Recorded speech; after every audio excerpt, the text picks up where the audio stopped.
Good morning, I'm Steve Slocum, and this is the Squeaky Wheel Commentary. Welcome to the Williston Basin, where riding a motorcycle is sooner or later going to turn out badly. Today's topic centers on another well-written essay from Clay Jenkinson, a Theodore Roosevelt Center scholar at Dickinson State University, as well as Distinguished Scholar of the Humanities at Bismarck State College, the director of the Dakota Institute and the centerpiece of the Jefferson Hour, a totally interesting program on Prairie Public Radio every Sunday morning. This essay, entitled When We Start to Lock Our Doors, Are We Still North Dakota? The following, written on September 10th, 2013. Here are Clay's words. Last Friday, I had meetings in Dickinson and Medora. I lingered over dinner with one of my friends at the Rough Riders Hotel and then turned my Honda towards Bismarck and put it on autopilot. It was a lovely evening. The countryside somehow was still green in the last days of August. My mind was preoccupied with the topic that now never goes away. How does the spirit of North Dakota survive the massive carbon boom that has rolled like a great tidal wave over our land and our people? My friend had shown me a map of the 3 units of Theodore Roosevelt National Park, now essentially encircled by industrial activity, with much more to come and no end in sight for the rest of our lives.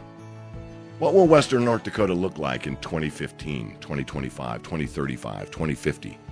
Nobody knows for sure, but it is hard to believe that it will ever again look like the North Dakota I love so much.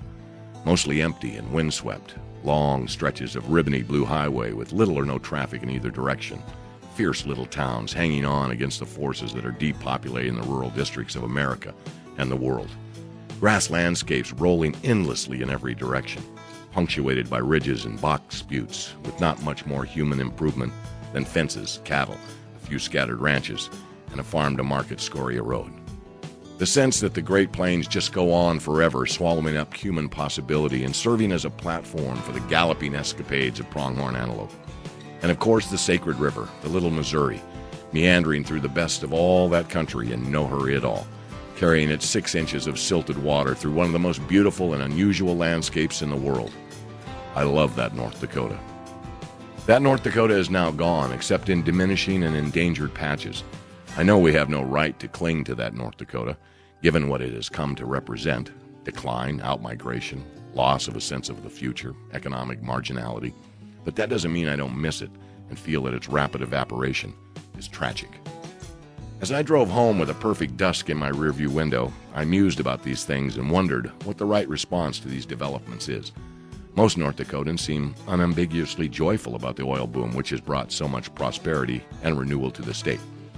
The sense of the state taken as a whole seems to be something close to drill baby drill, or as one of my friends in the industry puts it, the best is yet to come. Most North Dakotans seem only vaguely, lip service concerned about the impact of the boom on such places as Killdeer and Watford City, and as for Williston, well, most North Dakotans seem to agree that Williston has never been the aesthetic capital of the state, or wished to be. Let's pause for a break, as I'm sure everyone in Williston was thrilled to hear that. How about we take a short break, let the folks in Williston take a deep breath, and I'll be back in a bit and wrap up the thoughts on oil and gas development from Clay Jenkinson, right here on the Squeaky Wheel Commentary. Keep rolling. No, I'm going to stop that right now. I'm back, and I'll continue on with Clay Jenkinson's essay entitled, When We Start to Lock Our Doors, Are We Still North Dakota?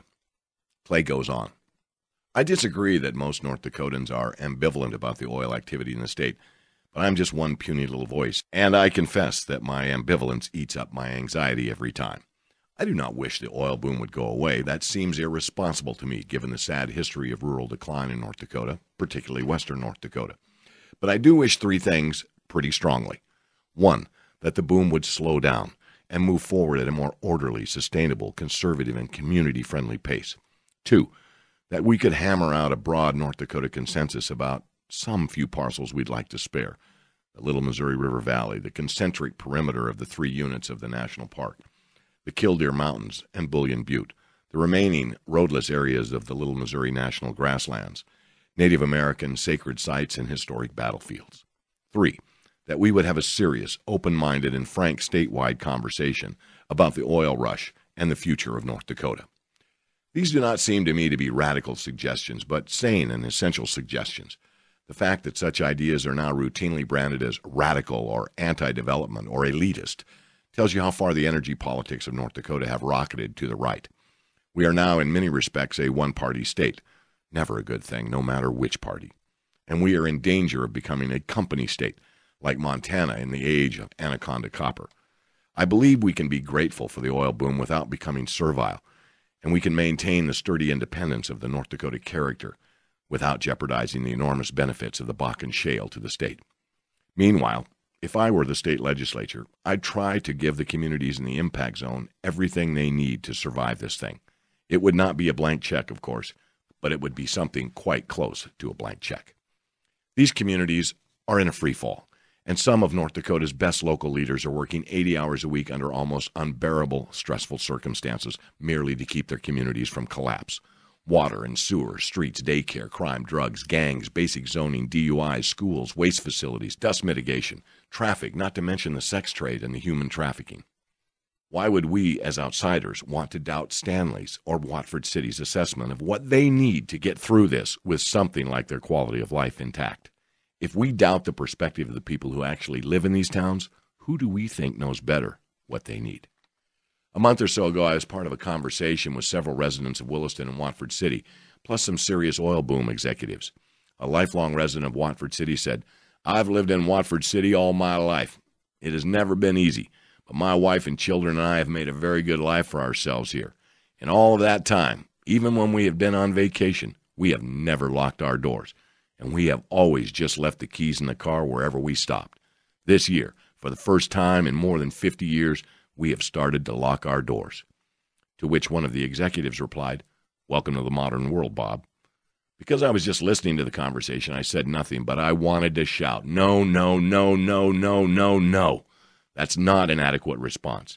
It's not that we live in North Dakota because we don't have to lock our doors here, but the fact that until a couple of years ago, you could live your entire life in North Dakota and not have to lock your doors is one of the very best things about this place. It's not the end of the world when you start locking up and looking over your shoulder in the parking lot, but it is the end of something so valuable in North Dakota life that its loss is, to me, profoundly disturbing, along with the steady disappearance of pronghorn antelope, mule deer, meadowlarks, eagles, bighorn sheep, and mountain lions. At 10:38 p.m., as I pondered these things, I ran out of gas for the first time in 43 years, a few miles out of Glen Ellen. Before that long day's journey into night ended, I was aware of the urgent necessity of oil in a whole new way. Those are the words of Clay Jenkinson. Truth addressing power. In my mind, Clay is a state treasure. I'm Steve Slocum. Feel free to drop me an email at squeakywheelradio@yahoo.com. That's squeakywheelradio@yahoo.com. Until next week, I'll see you later.